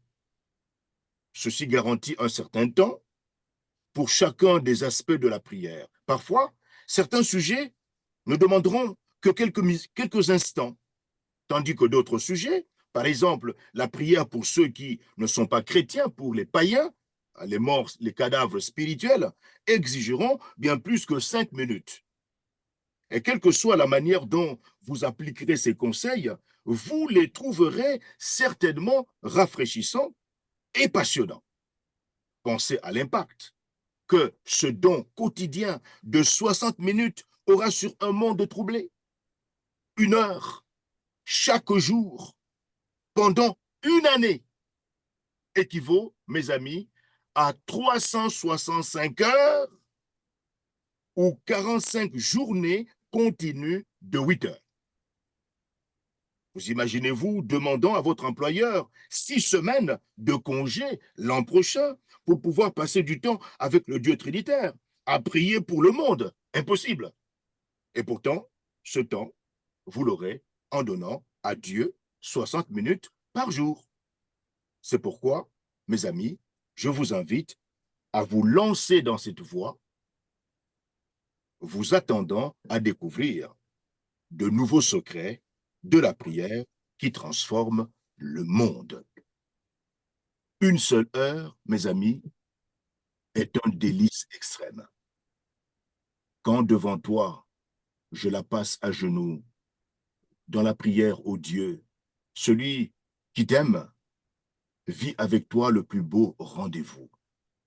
ce beau cantique, eh bien, exprime ce que doit être notre désir de passer du temps dans la présence du Dieu Trinitaire. David Brenner disait ceci, une heure passée avec le Dieu Trinitaire éclipse de loin tous les plaisirs et les petites joies de cette terre.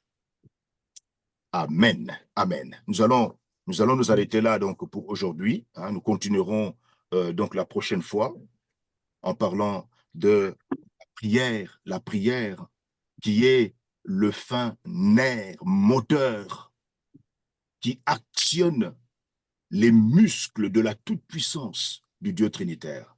Nous en parlerons la prochaine fois et puis nous verrons comment se décline, voyez, ce diagramme. Comment nous allons progresser, voyez, dans le déroulement, voyez, de chaque diagramme. Comment chaque maillon du diagramme va se décliner, voyez. Et vous verrez que le moment passé dans la présence du Dieu Trinitaire sera tellement succulent que vous risquez, au lieu de passer 5 minutes, n'est-ce pas, simplement à la louange, ben, nous développerons cet aspect. Ce sera des moments agréables, magnifiques que nous passerons dans la louange. Nous verrons comment développer, enrichir ce moment. Ben, nous risquerions de ne pas passer 5 minutes, de passer plus de temps que cela. Et donc, des moments passionnants nous attendent dans le dialogue avec le Dieu Trinitaire chaque jour pendant au moins 60 minutes. Voilà, que le Seigneur bénisse sa parole. Maintenant, nous allons répondre à quelques questions, voyez, de clarification sur ce qui a été vu aujourd'hui. Voyez. Alors, est-ce qu'il y a des questions de clarification avant de passer à la prière? Non, d'abord, je voudrais plutôt avoir l'autographe de Dick Eastman. Ah oui, c'est ça, c'est ça. Dick Eastman. Dick Eastman, vous voyez, donc ça s'écrit D-I-C-K, D-I-C-K, Oui. et puis Eastman s'écrit E-A-S-T-M-A-N,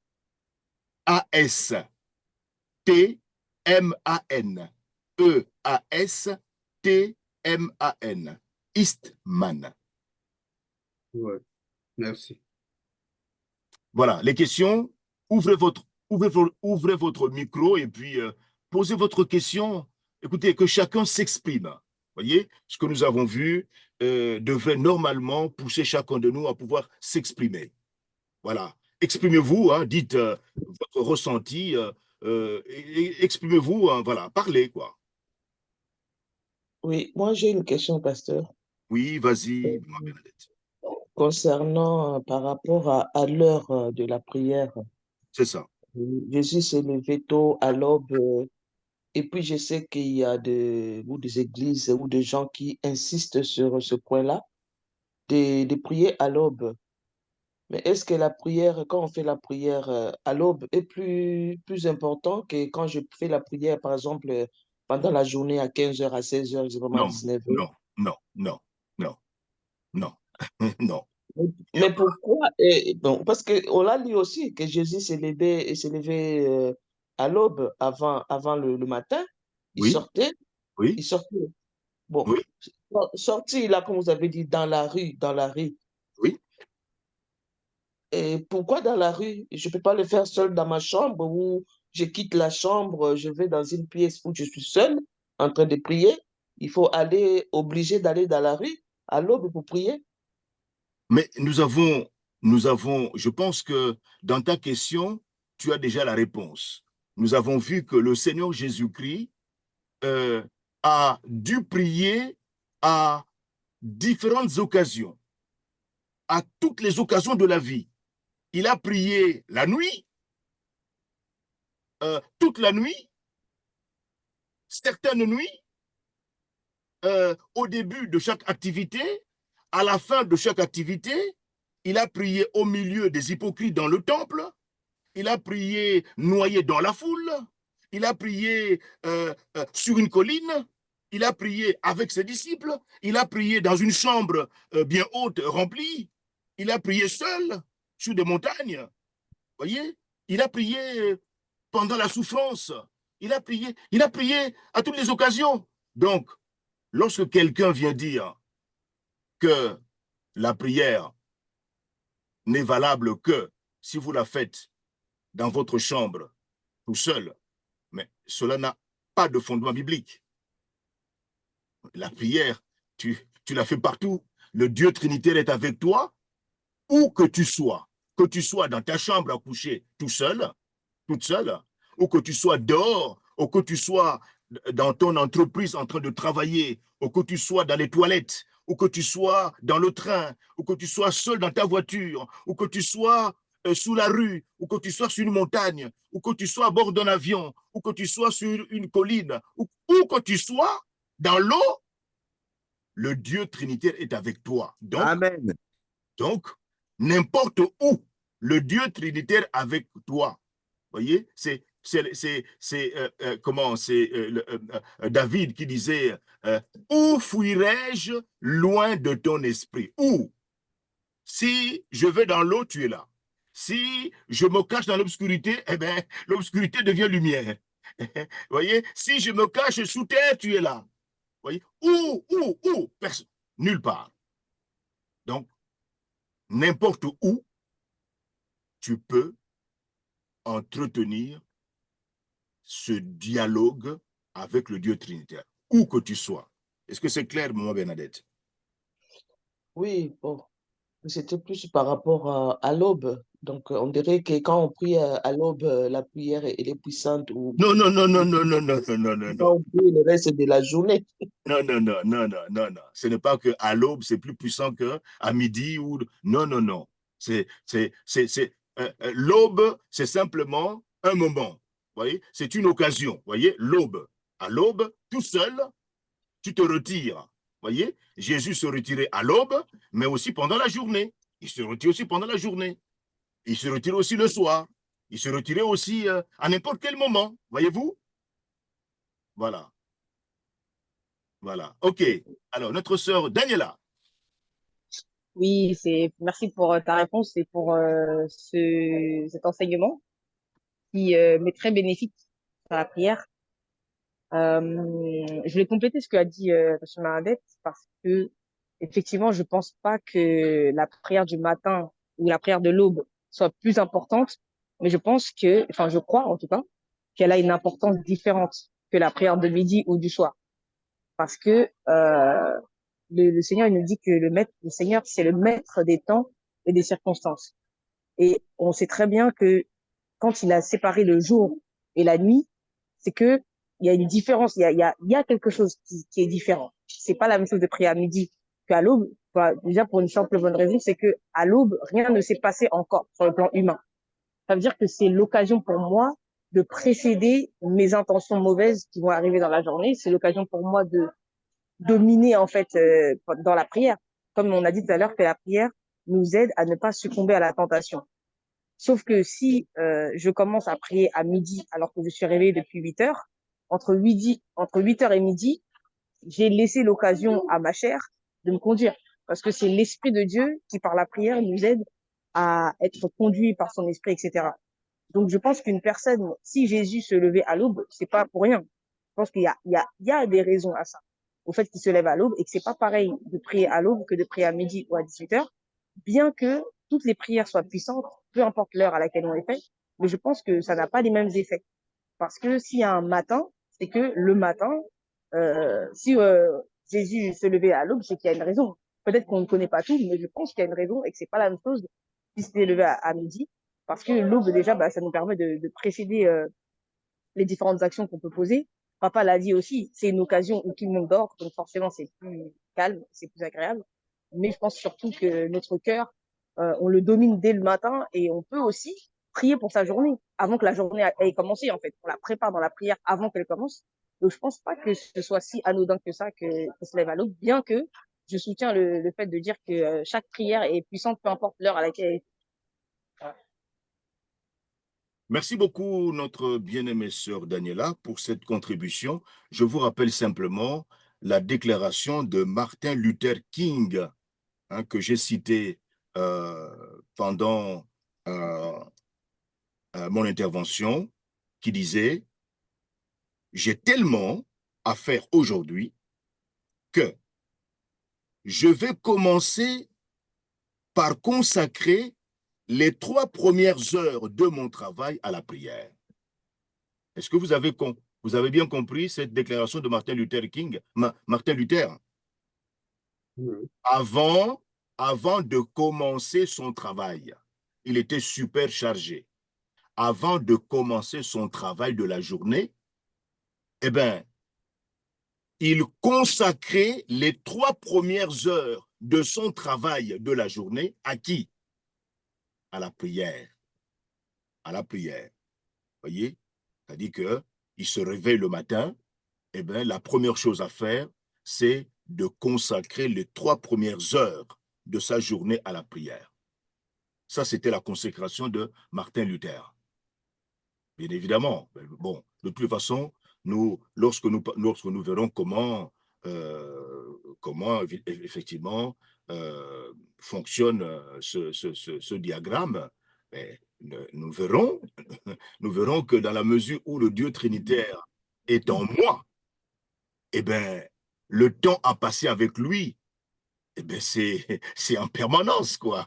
Ce dialogue, c'est un temps spécial à passer avec lui. Voyez-vous?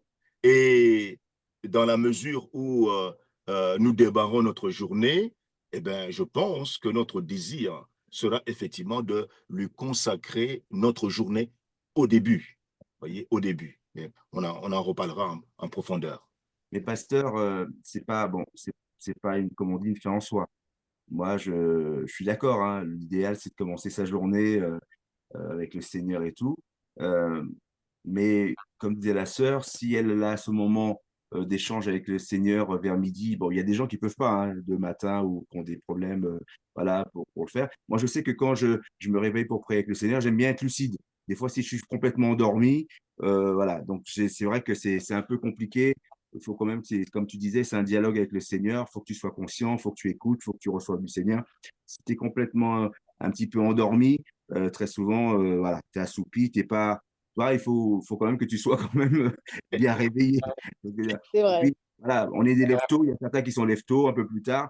Faut pas, comment dire, je comprends, Jésus, notre Seigneur, lui, il préférait, parce que c'était un moment intime, mais dans la parole de Dieu, c'est vrai que quand tu dis, quand tu vas à la rencontre de ton Seigneur, tu fermes la porte de ta chambre, et dans le lieu secret, Dieu, voilà, Dieu est déjà là. Donc, je préfère y aller, moi, quand je suis bien, bien réveillé, en pleine forme pour entendre ce que Dieu va dire. Si je suis complètement endormi, ça m'est arrivé, hein, d'aller très tôt le matin et puis tu es un peu encore endormi, voilà, t'es limite, tu reprends un peu le sommeil. Donc voilà, donc t'as bien fait de répéter c'est pas seulement le matin, ça peut être le soir, ça peut être dans la C'est ça. journée. Il y a voilà. Et puis toutes les prières qui montent vers le Seigneur, si elles sont sincères, bah écoute, Tout je à fais, fait. je fais grâce. Tout à fait, tout à fait, tout à fait, tout à fait. Voilà. Donc, effectivement, voilà, nous ne pouvons pas dire que c'est le matin, c'est à midi, c'est le soir. Non, nous verrons que tout dépendra, n'est-ce pas, de l'organisation des uns et des autres. Voyez, hein, des uns et des autres. Voilà. Mais Alors, moi, je pense que tout dépend aussi de quel genre de travail on fait et surtout de la planification de chacun. Quand est-ce que tu vas au lit? Quand est-ce que tu vas au lit? Et parce que ce que le frère Jean-Albert a dit, euh, c'est vrai, quand on se réveille, quand on a dormi tard, on se réveille le matin selon le programme du travail.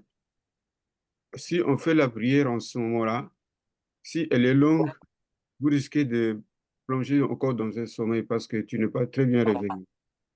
Mais si la planification te permet que tu dors à 20 heures ou 21 heures, tu seras réveillé à 5 heures et tu seras vraiment lucide d'être capable de prier. Mais qu'est-ce que le temps de prendre, de prendre 1 heure ce matin-là, le temps de se préparer pour prendre soit une voiture, soit le train pour aller au travail, c'est compliqué. les hommes de Dieu avaient un travail libéral.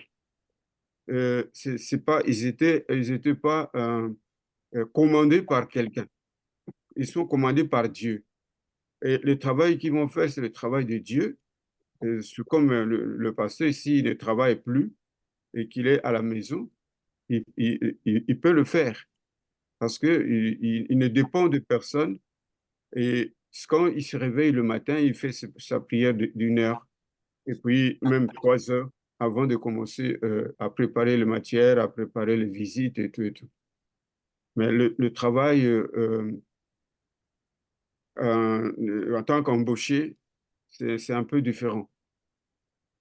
Mais tout dépend de la planification et le temps d'aller dormir, d'aller se coucher. C'est ça, tout à fait, tout à fait. D'autres questions?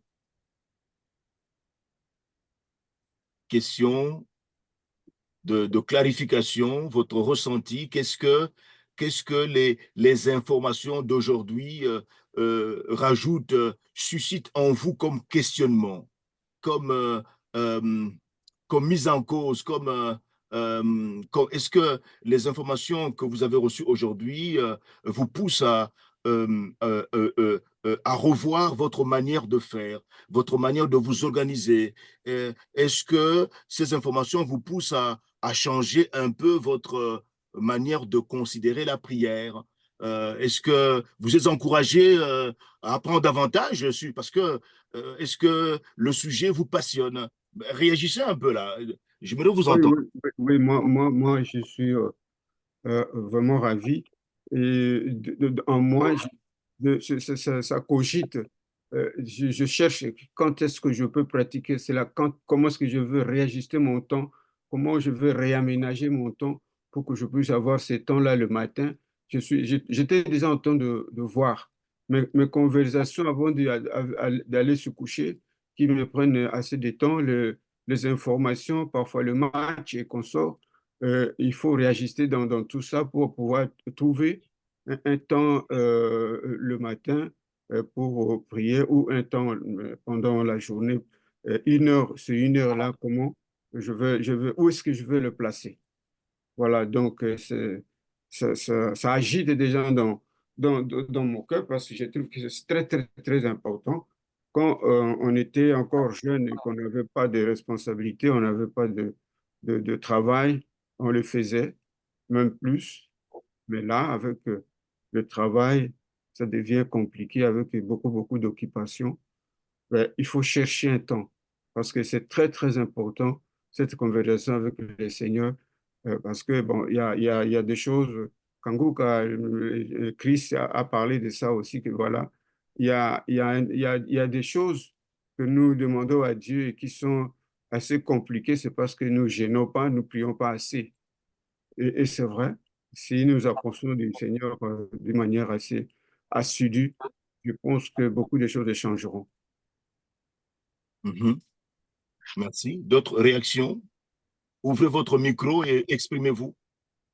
Bah, moi aussi, j'ai bien aimé ce partage parce que je trouve que c'est pratique et ça permet d'avoir vraiment une idée des choses pour lesquelles on peut prier. Par exemple, quand tu as dit qu'il était demandé ou proposé de prier pour le monde avant de prier pour nous, ça nous rappelle qu'on ne doit pas être égocentrique quand on prie et qu'on doit penser aussi, on doit penser d'abord aux autres parce que de toute façon, le Seigneur nous connaît et ensuite prier pour nous. Et j'ai bien aimé aussi le moment où tu as parlé des 5 minutes de silence. 5 minutes de silence pour apprendre à se taire aussi dans la présence de Dieu, parce que le Seigneur peut nous parler aussi dans le témoignage et le témoignage intérieur, et apprendre à se taire aussi, parce que ça, c'est pas, on l'entend pas souvent, d'apprendre à garder silence, parce qu'on peut être dans, et aussi le risque aussi de ne pas tomber dans le robotisme en faisant les choses parce qu'on a dit qu'il fallait faire un plan.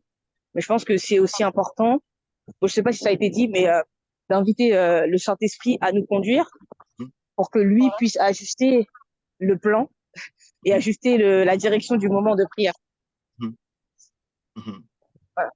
Et pour enchérir un peu, compléter ce que vient de dire notre sœur Daniela, eh ben, je l'avais dit, hein, j'ai dit que il n'est pas question de suivre aveuglément ce diagramme. Nous, dans un premier temps, nous suivrons ce diagramme peut-être pendant 2 semaines, 3 semaines. Nous suivrons l'intégralité, n'est-ce pas, du diagramme. Et puis après cela, lorsque nous aurons maîtrisé l'enseignement, eh ben, nous serons libres de pouvoir développer, n'est-ce pas, ce diagramme. Vous savez, au lieu de passer, comme je l'ai dit, au lieu de passer 5 minutes à la louange, mais la louange, vous verrez, hein, lorsque je développerai, n'est-ce pas, l'enseignement sous la louange, eh ben, tous les atouts, tout ce que je vous dirai sur comment passer ce moment, vous permettra de pouvoir développer ce moment et ne pas passer 5 minutes. Vous passerez peut-être 1 heure seulement pour ce point de la louange. Comprenez? Ou même, vous passez tout un temps devant le Dieu Trinitaire simplement en train de le louer, quoi. Voilà, vous voyez, de le louer ou de l'adorer, voyez, ou simplement un temps d'attente, ou la confession, voyez, la confession, ça peut prendre du temps, ou simplement la prière basée, n'est-ce pas, sur les promesses de la Bible, ça peut prendre du temps, ou simplement l'intercession, voyez, répandre votre cœur devant le Dieu Trinitaire, voyez, présenter les âmes perdues, les âmes malades, voyez. Hein? Hier, je voyais encore sur télé BFM TV, on présentait le visage d'un monsieur beau de visage, mais ce monsieur est présenté comme étant un kidnappeur. Il a kidnappé une petite fillette de 8 ans. Et il l'a tué. Il l'a tué. Oui, il l'a tué, malheureusement. Et voilà. Ça, je n'ai pas suivi. Voilà. Vous voyez, hier, on le présentait comme étant un fugitif. Il a kidnappé une fillette. Ouais, ce sont des cadavres. Nous sommes entourés des cadavres spirituels. Des cadavres spirituels. Les hommes politiques sont morts. Ce sont des cadavres spirituels. Ceux qui font preuve de racisme, ils montrent simplement la tortuosité de leur cœur, la méchanceté de leur cœur. Ils ne peuvent pas considérer un être humain comme étant un être humain, créé par Dieu, parce que le cœur est méchant et mauvais. Ce sont des morts spirituels. Mais nous avons la responsabilité, en tant que croyants en Christ, de présenter tous ces cadavres spirituels devant le trône de la grâce. Eh oui,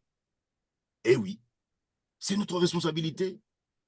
En nous mettant à genoux, j'ai parlé de soldats qui doivent se mettre à genoux. Nous devons être à genoux, des soldats à genoux, au bas de la croix de Golgotha, devant notre maréchal, pour, actionner, hein, comme je l'ai dit, hein, actionner, évidemment, le nerf moteur des muscles de la toute-puissance du Dieu Trinitaire. Pasteur, oui. J'aimerais te remercier pour cette trame. Pour autant, comme avec les années avec le Seigneur, j'ai appris une chose, c'est que quand on va vraiment avec cette soif de le rencontrer, tout ça, comme tu le rappelais, hein, c'est de passer un moment, je sais pas, 1 heure dans la louange, 1 heure seulement à lire la parole et à méditer. Voilà, Dieu fait ce qu'il veut parce que sous la direction du Saint-Esprit, on est vraiment entre ses mains. C'est lui qui dirige tout. Et c'est vrai qu'il nous oriente sur un des points que tu as évoqués ou des fois sur un petit truc, un détail ou juste la parole, juste méditer. Et puis des fois on se tait. Des fois, ça m'arrive de taire pendant plusieurs minutes à entendre la parole du Seigneur, à me laisser imprégner parce que il nous donne son instruction durant ces moments-là. Et ça, il fait comme il veut. C'est vrai que c'est super d'avoir cette trame. Moi, je me suis revu, mais différemment, dans un ordre différent. Mais ce qui est important, c'est d'avoir cette soif et faim d'aller le rencontrer, quoi. C'est ça, effectivement. Dès lors qu'on a cette soif d'aller le rencontrer, après, du moment nos cultes personnels, c'est différent selon la personne. Voilà, le Saint-Esprit nous oriente vers tel ou tel item là, de ta trame. Et c'est super, franchement, parce que c'est pas toujours la même chose. C'est ça. Ce n'est jamais la même chose. C'est pas quelque chose voilà, de mécanique et tout. Le Seigneur, sous la direction. Nous devons être à l'écoute de l'esprit, à l'écoute de l'esprit. Voyez, qui peut même vous orienter simplement à vous taire. Vous taire. Voyez, fermez votre bouche. Fermez votre bouche pour écouter. L'écouter, simplement. La parole le dit, hein, que même quand on ne sait prier, hein, ah oui, il y a, voilà, Saint-Esprit intercède par des gémissements inexplicables. On n'est pas forcément obligé de parler. Et, mais bah, là, voilà, chacun vivra un culte vraiment bien différent de l'autre. C'est ça. Oui, allez-y. D'autres réactions? Allez-y. Exprimez-vous hein, librement. Oui, une question. Bon, vas-y. Allez-y. Oui. Notre Sœur Gladys. Ah, tu as éteint ton micro. La Sœur Gladys, tu as éteint ton micro. Oui, je l'ai laissé parler à Maman Bernadette. Ah, d'abord, d'accord. Bon. Bon, moi, c'était juste par rapport à la position, parce qu'on n'en a pas parlé. Est-ce qu'elle est importante, elle est moins importante? Quelle est la position idéale? Debout, à genoux, assis, c'est ça? C'est de ça? Non, non, non, non. Non, non, non. La position, non. La position n'est pas déterminante. Ce n'est pas parce que tu es assis que ta prière sera exaucée. Ce n'est pas parce que tu es à genoux. Tu peux être à genoux et être un criminel. Alors, un criminel à genoux, ça change quoi? Rien du tout. Vous voyez? Tu peux être à genoux et puis lever vers le ciel des mains criminelles remplies d'impureté. Des mains levées vers le ciel. Non, non. Les positions n'ont pas une valeur spécifique. Voyez? Par contre, je peux me mettre à genoux pour montrer que je m'humilie devant notre Père Céleste et vivre cette humiliation dans mon cœur. Voyez? Si le geste physique exprime la réalité de mon cœur, gloire à Dieu. Gloire à Dieu. Je me mets à genoux physiquement et dans mon cœur, je suis réellement à genoux. Là, c'est bon. Mais si je suis à genoux physiquement, mais dans mon cœur, je suis un rebelle. Dans mon cœur, je suis rempli de péchés conscients. Je refuse de confesser mes péchés. Dans mon cœur, je suis un adultère. Dans mon cœur, je suis un infidèle. Dans mon cœur, je suis malhonnête. Je suis un tricheur. Dans mon cœur, je suis une banque de péchés. Et là, ça ne va pas. Non. Donc, les positions extérieures ne déterminent pas, voyez, que la prière réjouira le cœur de notre Père Céleste. Non, pas du tout. Mais il faudrait que ces positions extérieures, quelles qu'ils soient, bon, ben évidemment, quand même, par exemple, lorsque je me place devant mon Père Céleste, je sais que ce papa est quand même glorieux. C'est quand même, c'est pas mon copain. C'est notre Père Céleste. Hein? Ce n'est pas mon copain. Vous voyez, donc, ma tenue devant lui doit quand même être une tenue respectueuse. Vous voyez, respectueuse. Voilà. Hein, je respecte mon Père Céleste. Il est avec moi. Voilà, je respecte, je pose des actes respectueux. Voilà. C'est clair, Maman Bernadette? Oui. D'autres interventions? Alors, Sœur Gladys? Non, finalement, ce n'était pas pertinent. Je n'interviens pas. D'accord. D'autres interventions? Oui. Sœur Grâce? Oui, pasteur, bah, moi, je suis ravie, hein, je suis vraiment très contente de cette partie-là de la prière. C'est vrai que je ne l'applique pas exactement comme il est marqué là. Et l'attente, c'était ma question sur l'attente. Je crois que j'ai eu la réponse. C'est le moment silencieux. C'est un moment silencieux que nous devons avoir dans la prière. C'est ce que je ne fais pas tout le temps. Donc, ça me ravit d'avoir toutes ces informations-là. Voilà, j'ai hâte de poursuivre, développer les différentes parties évoquées là-dessus. Amen. Voilà. Alors, Sœur Stéphanie? Oui, bah, écoutez, j'ai trouvé ça intéressant et ça me donne envie de mettre en pratique tout simplement, de revoir Tu es ma manière loin de du faire. micro, on t'entend pas. Loin du Pardon, micro. j'ai trouvé que c'était intéressant et ça me donne envie de mettre en pratique et oui, de revoir un petit peu ma manière de prier. Voilà, donc ouais, je trouve ça très intéressant et enrichissant. Voilà. Uh-huh. Gloire à Dieu. Et sœur Christelle? Je trouve ça aussi intéressant, hein. Mais voilà, j'accordais 7 heures de prière au Seigneur, mais les 12 phases étaient mélangées et c'était pas dans l'ordre. C'est ça. Hein, je faisais différemment. C'est ça. Voilà. C'est ça. Ah, c'est intéressant. Et nous verrons pourquoi nous devons commencer par la louange. Il y a une certaine logique. Voyez, nous verrons tout ça. Voyez, pourquoi nous devons commencer par la louange et pourquoi la confession interviendra plus tard. Voyez, c'est vraiment intéressant. Voilà. OK. Je commençais par la louange, mais par exemple, je priais d'abord pour ma famille avant d'intercéder pour les autres. C'est ça, c'est ça. Le personnel venait avant l'intercession. Voilà. Maintenant, on va essayer de changer un peu l'ordre, quoi. Voilà, on pensera d'abord aux autres. On pensera d'abord aux autres, oui. Et... Après à ton mari. D'accord. Okay.